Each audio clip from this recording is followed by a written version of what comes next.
کوئی حیثیت ہے. یہ بزرگوں نے لکھا ہے کتابوں میں. امام حسین رضی اللہ تعالیٰ عنہ کا تو کیا کہنا. میں کہتا ہوں جی گل ہی ختم ہوگی. کون تولے گا جی جب نبی علیہ السلام نے فرما دیا حسین منی و انا من الحسین. پھر تولے گا کون حضرت جی حسین کے زور کو. حضرت بات ختم ہوگی رضی اللہ تعالیٰ. علی حضرت عباس کا کیا کہنا, حضرت امام قاسم کا کیا کہنا, حضرت امام علی اکبر کا کیا کہنا. قربان جاؤں ہمارے بزرگوں نے تو لکھا امام علی اصغر رضی اللہ تعالیٰ جو اس وقت میدان کربلا میں عمر زور تصرف ہر لحاظ سے سب سے کم تھے. حضرت جتنے بھی ادھر خاندان نبوت موجود تھا نا ان میں عمر تصرف طاقت زور کے لحاظ سے جو سب سے کم تھے نا وہ امام علی اصغر رضی اللہ تعالیٰ. لیکن بزرگ فرماتے ہیں ان کے بھی زور کا عالم یہ تھا کہ جتنی دیر تک خاندان نبوت میدان کربلا میں رہا امام علی اصغر رضی اللہ تعالیٰ عنہ کو زمین پہ نہیں لٹایا گیا. کیوں کہ یہ نہ ہو ان کو زمین پہ لٹائیں یہ ایڑی رگڑ دیں نیچے سے پانی نکل آئے. کیونکہ آج زور نہیں بکھانا, آج زور نہیں بکھانا, آج دسنا ہے, آج زور نہیں بکھانا, آج دسنا ہے یار دی رضا تے راضی کی میرا ادھر ہے. اس لیے حضرت آپ دیکھیں گے آپ کو صحابہ وہ آج کل وہ ہے نا کسی کو وہ ہمیں بیٹھ کے جی ویکھو جی نہیں جو جتنا کامل ہوگا حضرت وہ اتنا راضی با رضا ہو. اس لیے آپ کو صحابہ علیہم رضوان کی زندگی میں کرامات بڑی کم دکھائی دیں گی. یہ نہیں کہ ہے ہی نہیں لیکن کم ہے. آپ کو استقامت دکھائی دے گی ہے. آپ کو کرامات کم نظر آئیں گی آپ کو استقامت نظر آئے گی. پھر جیسے جیسے حضرت جی معاملہ دور ہوتا گیا تو پھر جو ہے نا وہ اس لیے جو جتنا کامل ہوگا وہ اتنا راضی با رضا ہو. یہ سلسلہ علیہ چشتیہ کے بزرگ گزرے ہیں حضرت سید عبد القدوس گنگوہی رحمۃ اللہ تعالی علیہ. بڑے باکمال شخصیت تھی, صاحب تصرف تھے, صاحب فقر تھے. وہ لکھا ہے کہ گنگوہ میں نا قحط پڑ گیا حضرت جی, گنگوہ میں قحط پڑ گیا. اب کھانے کو تھا کچھ نہیں. حضرت نے اپنی روحانی طاقت سے ایک برتن بنایا کہ جو بندہ جو نیت کر کے اس برتن میں اپنا برتن ڈالتا نا حسب نیت کھانا نکلتا. اور اس کی وجہ یہ تھی کہ ان کے کافر بھی تھے, ہندو بھی تھے وہاں اور وہ گوشت نہیں کھاتے, سکھ بھی تھے اور بھی بڑے مذاہب بس رہے تھے. تو یہ ہوتے تو بڑے دل کے لوگ ہیں نا حضرت. اس لیے جو بندہ جو نیت کر کے ڈالتا نا وہی کھانا نکلتا. لیکن حضرت جی یہ بھی کمال کوئی نہیں, یہ بھی کمال ہے. اگر یہ کمال ہوتا تو میں پہلے کہہ چکا ہوں امام علی مقام کربلا میں ضرور دکھاتے حضرت. یہ بھی کوئی کمال نہیں ہے. وہ لکھا ایک دن غیب سے آواز کیا آئی, اے عبد القدوس وہ فقیری تو کر لی اب رضا کی بھی کر رہا ہے. عرض کی رب کریم کیا ہوا؟ فرمایا دیکھ بنائی ہے تو نے. عرض کی رب کریم تیری مخلوق بھوکی ہے, میں نے تو اس لیے بنائی. تو جواب آگے سے کیا آتا ہے, عبد القدوس ساڑی مخلوق نال ساڑے نال بہتا پیار کرنا ہے. آپ نے دیکھ توڑ دیا. جو جتنا کامل ہوگا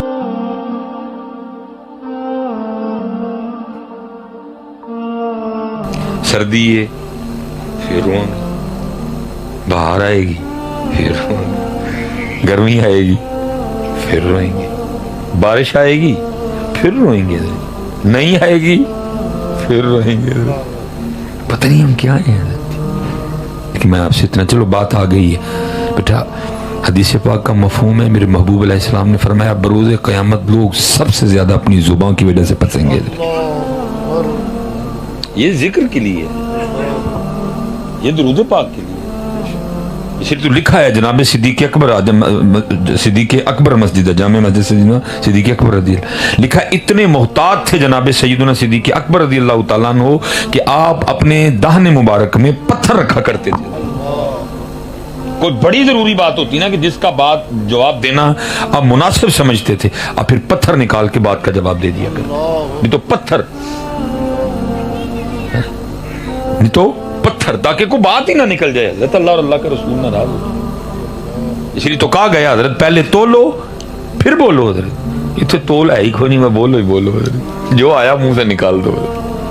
وہ سوچتے تھے, سوچتے. سب سے زیادہ محبوب علیہ السلام نے فرمایا بروز قیامت لوگ اپنی زبان کی وجہ سے پھنسیں گے. اس لیے تو کہا گیا نا کرامن کاتبین یعلمون ما تفعلون ان الابرار لفی نعیم. لیکن حضرت جی نبی پاک علیہ الصلوۃ والسلام کی امت پہ یہ کرم ہے کہ اگر یہ کوئی برا کر لیں یا برا بول بیٹھیں تو فرشتوں کو حکم ہے فوراً نہ لکھنا، ہو سکتا ہے معافی مانگ لیں. حضرت یہ کرم ہے. اس لیے حضرت ہو جائے فوراً مان لیا کرو. کوئی ذکر کر دو، کوئی تسبیح پڑھ دو، درود پاک پڑھ دو، کفارہ ہو جائے گا حضرت اس کا، اور معافی مانگ. لکھا ایک بزرگ تھے تو وصال ہو گئے حضرت. بعد از وصال کسی نے خواب میں پوچھا حضرت کی بڑی؟ فرمایا سارے مرید رل مل کے نا تو میرے لیے دعا کرو. عرض کی تھی حضرت آپ کہہ رہے ہیں، ہم تو آپ پہ آس لگائے بیٹھے ہیں کہ بروز قیامت آپ نے ہمیں چھڑانا ہے، تو آپ کہہ رہے ہیں کہ میرے لیے سارے محفل کرو، میرے لیے دعا کرو، آسانی والا معاملہ بن جائے. کیا ہوا؟ مرید پوچھتا ہے حضرت کیا ہوا؟ دن کو آپ روزہ رکھتے تھے، شب بیدار تھے، متوکل تھے، زاہد تھے، تصنع چیزوں سے بچنے والے، آپ یہ کہہ رہے ہیں ہوا کیا؟ فرمایا میں ایک دن بیٹھا ہوا تھا تو بارش شروع ہو گئی، بس میری زبان سے اتنا ہی نکل گیا بھئی یہ کس وقت کی بارش ہے، یہ کون سا وقت ہے بارش کا؟ فرشتوں نے لکھ لیا. فرمایا اب حال یہ ہے کہ روز اللہ اپنی بارگاہ میں کھڑا کر کے مجھے پوچھتے ہیں بندے ذرا بتا تو صحیح ہمیں کہ بارش کا صحیح وقت کون سا ہے، ذرا ہمیں بتا کہ بارش کا صحیح وقت کون سا ہے. اس لیے حضرت جی بہت زیادہ یہ ذکر کے لیے، یہ درود پاک کے لیے، یہ تلاوت قرآن کریم کے لیے. لیکن دکھ یہ ہے کہ جس ماشاءاللہ اے ویکھو جی اے ہن اینڈ آ گیا جی، ہن اے نہ دینا ہے کوئی بھی. میں ڈسٹرب ہوتا ہوں بار بار. آپ جو میں دینے آئے ہوں آپ مجھ سے لے لیں، ٹھیک ہے، اور جو میں آپ کو دینے آؤں یہ اس کے آگے کچھ بھی نہیں ہے، ٹھیک ہے. اب نہ بندہ کوئی بھی ہے کیونکہ مجھے آوازاری ہوتی ہے بڑی زیادہ. حضرت جو میں دے رہا ہوں آپ بول رہے ہیں حضرت جی یہ سی جنہوں کی ڈیوٹی کرنے ہیں لے لیں گے، ہونا کرو تو اتنا ٹینشن لو ہے یہ جن کی کر رہے ہیں ہم لے لیں گے. چھٹے چنگے یہی بھی کوئی نہیں فری بولنے والے، پر اب نہ ہے کوئی بھی حضرت. تو وہ